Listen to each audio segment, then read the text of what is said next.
Good morning, students. We have been going through the chapter of nouns and we have already visited two of the most famous families, common noun and proper noun. Now, we will learn how to count the members of the common noun family.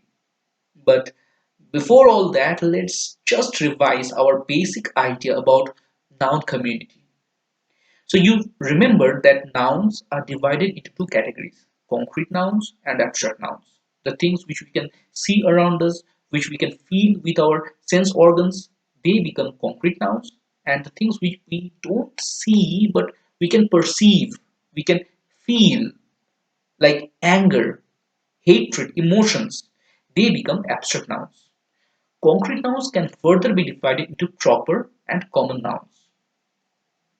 Now, common nouns can either be counted or measured. For example, boys, kids, they can be counted. On the other hand, oil, water, meat, they can be measured, weighed. So, common noun can be divided into two categories, countable and uncountable. Countable nouns can be singular in number, that is only one, or they can be plural in number, that is more than one. And our class today will deal with singular and plural. So, what are these two? There are kinds, and there is only one of a kind. When only one of a kind is spoken of, we call it singular in number. For example, one boy, one girl, one man, one robot, one planet, river, branch, baby, etc. But when these singular entities bring the rest of their kind together, they become plural. For example, boy, if he brings other boys, it is boys. Girl can bring other girls. Man can bring other men. Robots, planets, rivers, branches, babies, etc. are all examples of the plural kind. Now, let us have the rules of this conversion, plural and singular. They can be converted, but definitely they follow certain rules. What are they? The most common rule is to add s or es at the end. For example, boy will become boys by adding only s. On the other hand, branch will take es to become branches.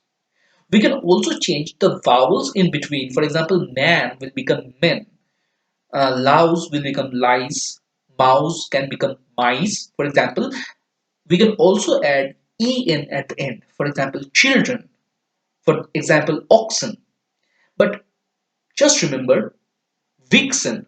Don't write vixen as the plural of fox. Vixen is actually the feminine form of fox. If you write vixen, that will land us in the gender territory. Let us have a look at this comic. What's the plural of baby? The answer given is twins. Conceptually correct, but always remember the plural of baby is babies. Babis. You may ask, what happened to this Y? Baby? Where did it go? And where are we bringing this IES from? Let us discuss this right now. So, first of all, let us expand the ES rule. Let us go deep into that. Nouns which ends with s, sh, z sound or ch sound, they take es in the plural form. For example, the sounds which are produced by s, double s, ch, x, sh, and z endings. For example, gases, bushes, branches, box becomes boxes, losses, topazes. All these words they take, you see, es ending. On the other hand, there are certain words which end with a consonant and y, or sometimes there can be a qu and y combination at the end. In such cases, the y are changed into I and then es is added to form the plural. Remember baby, baby, b consonant and then y ending, y is removed and then ies is added. Bodies, countries, soliloquies, QUY becomes QUIES. Nouns that end in F or FE, they change their respective endings into V and then add es after them. For example, calf becomes calves, ves. Knife, the fe is removed, replaced with ves. Leaves, wives. Nouns with consonant o ending usually takes es in the plural. Nouns which ends with a consonant and then the letter o after it, they usually take es in the plural. For example, buffaloes, loes, tomatoes, es, mosquitoes. Now, every rule has their exception, and this is true for this rule also. It can be said that exceptions prove the rule. So, what are the exceptions? For example, ch. When ch produces k sound, for example, in monarch, monarch, but the sound is k, monarch, or stomach, we add only s, monarchs or stomachs. In the case of vowel and y ending, y and just before the y there is a vowel, only s is added. For example, days, toys, boys, monkeys, etc. There are some confusions regarding the F situation. Let us have a sentence first. Gandalf's staffs stood with their staves to fight off Saruman and his band of orcs. Lord of the Ring connection. But that apart, you see, grammar has no hard and fast rules that stand proud against the wind of time. Instead, they are extremely malleable. But the point is, because they're malleable, such rules and the confusion, the exceptions, they create such a confusion, a conundrum, that it is really hard to get the things correct. We will try to get some confusions straight here. For example, staffs and staves. What is this if confusion? You see, staff can take both staffs and staves. But staffs, staffs, it means officers or personnel, while staves, staves, it means sticks. It is safe to keep safe safes, safes, instead of letting it become saves, saves, which is a verb, and similarly, strife follows suit by maintaining strifes, strifes. You see, it can be reasoned, it can be argued that saves, for example, or strives, strives, strives, they both have their own role as verbs. That is why we don't use them as a plural noun. And now, a very important point. Students, you must make a note of these words because you see there are these exact 12 words which ends in F or FE. Make a note of these words because these 12 words, only these 12, they drop the F or FE and takes VES in their plural forms. The words include calf, half, knife, leaf, life, loaf, self, sheaf, shelf, thief, wife, and wolf. All these words, these F endings, as in calf, half, leaf, they drop their F to take VES. Wife, FE, drops the FE ending to take VES. Wives, lives, for example. Nouns like hoof, scarf, wharf, they can take either S or VES ending in the plural form. So you see the confusion is mounting. I mean, there are no hard and set rule that, okay, I will take only S or I will take only VES. Now, this category, hoof, scarf, wharf, they can take both S or VES. The confusion is always there. Hoofs or hooves, scarves or scarves, wharfs or verves, FS or VES, both correct. Anyway, there are other words which ends in F and FE. Virtually all other words ending in F or FE, they simply take S at the end to become plurals. For example, roof, ROOF, it becomes roofs. Proof, Proof, it becomes proofs. Only S. Now let us talk about the O confusion. So F is gone, now we come to O. Not to be the one lagging behind, O definitely provides its own confusions. You see, nouns with vowel and O ending, that is, words which has a vowel and then O at its end, abbreviated words, for example, and words of foreign origin ending in O usually take S in their plural form. Hero, let's have the word hero, Hero. They can meet with other heroes, Heroes, but the cantos, a foreign word, Canto, the cantos, Cantos, written on their exploits will never be cantos, Cantoes. Cantos is wrong, Cantoes is wrong. You can train buffaloes, LOES, as much as you want, but they won't be able to play pianos, Pianos, until it turns pianos, NOES, and that's not gonna happen. Folios, FOLIOS, radios, OS, bamboos, OS, kimonos, a Japanese word, OS, soprano, sopranos, kilo, kilos. So you see, no ES, only S. Apart from this, we can have something that smells fishy. What's that?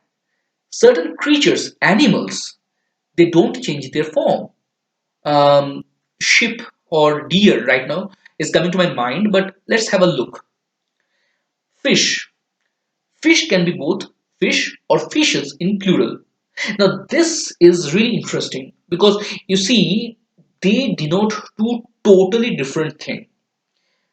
We can consider fish as fishes, yes, when we mean fish as a common noun aquatic animal. Then we can have fishes and we can have the names of different breeds of fishes like rohu, hilsa, katla, mrigal, etc. But when we go to the market, suppose your father goes to the market to buy some fish for lunch or dinner, he won't say to give him one rohu or one hilsa or 10 hilsa.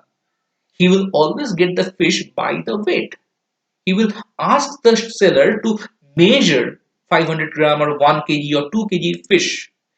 So you see, when fish is measurable, when fish acts as uncountable material of which food, fish curry, is made, it acts as a singular. It doesn't take es ending. Apart from that, we have sheep or deer, SHEEP, sheep or deer. They are such other animals which don't change their forms. One deer, two deer, but never deers. Incidentally, remember, Santa Claus has seven reindeer, REINDEER. We will never say Santa Claus has seven reindeers. It is wrong. Material nouns are always singular in their form because you see they constitute the element. Things are made of such nouns. So they, like wood, okay, chairs can be counted, but the wood, the material, that cannot be counted. Water cannot be counted. We can count the number of tumblers. Okay, we drink water or tea, we can count the number of tumblers, but we can never count water. It is always measured. So, for example, we have mutton, never muttons. We cannot count that. Water and oil, not waters or oils.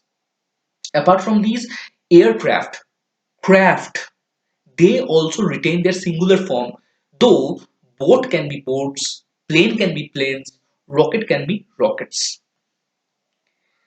Now let's have a look at the collective issue. You see, plural nouns, when they represent one whole unit, they become collective noun. But when they become collective noun, how do they behave? Do they behave as a singular unit? Do they behave as a plural units? Let's see.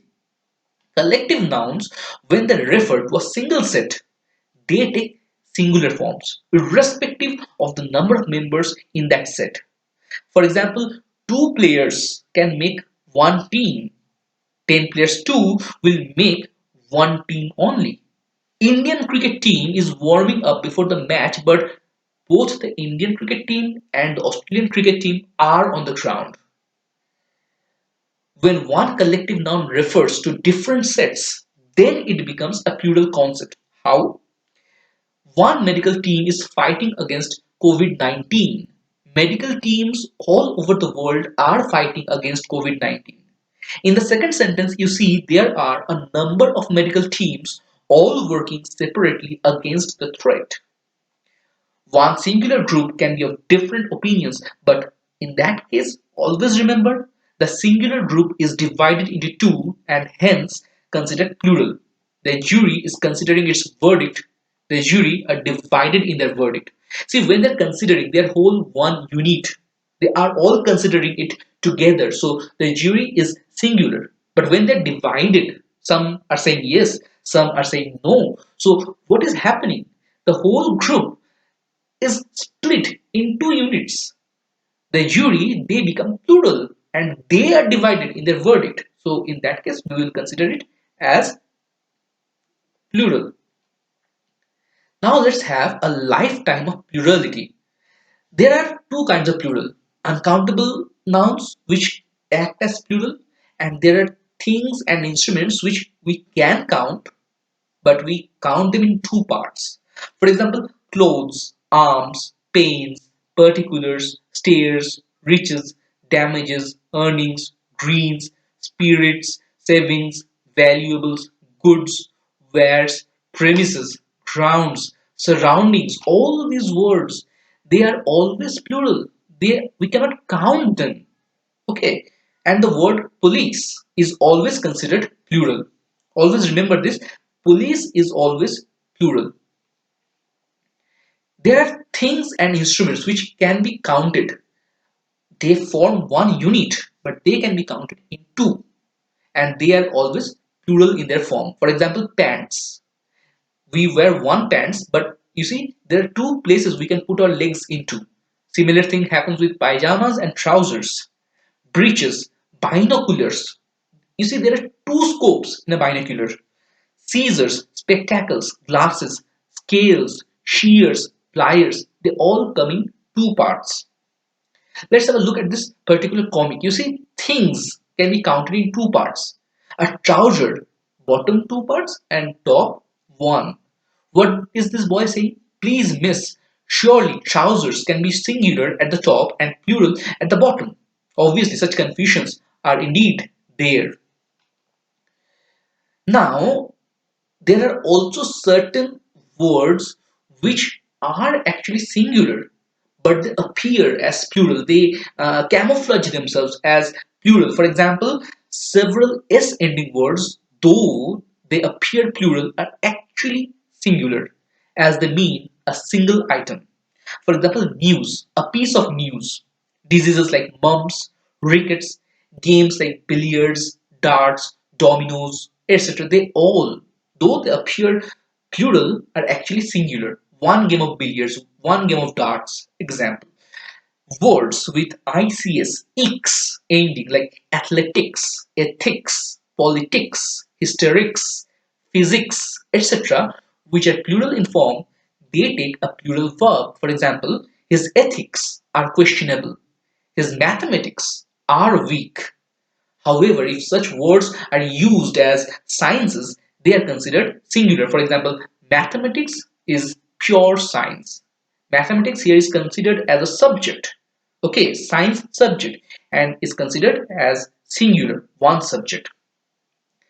Now let us come to the study of the compound nouns. With compound nouns, usually the last word takes S to become plural. For example, boyfriend, boyfriends, girlfriend, girlfriends, vice principal, vice principals. The last word takes the S. However, in case of man and woman, wherever they are specified, both parts become plural. For example, man servant will become men servants. Woman driver will become women drivers. Both parts become plural.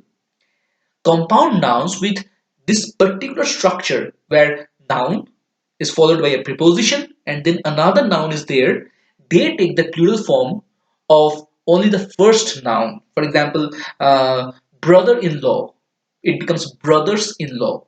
Editor-in-chief, it becomes editors-in-chief. Always the first noun, they become plural. We don't touch the remaining two parts. So remember, compound nouns with noun, then preposition, and then noun, they take the plural form of only the first noun. And then there are abbreviations, shortened forms, initials. They can also become plural with the addition of s. For example, UFOs, unidentified flying objects. MPs, members of parliament. VIPs, very important persons. Now let us have a look at this particular comic, because you see this comic is even more confusing. The good old gentleman is saying, waiter, there's a hair in my soup. Wow, only one? That's amazing. You see, some words can act as both singular and plural. The hair in the soup, for example. Hair can be both singular and plural. There is a hair in the soup of this fine gentleman who seems to have washed his hair in the morning, and we don't see only one single strand of hair on his head. Anyway, finally, it's all Greek to me and Latin. Gary, you need to be less selfish.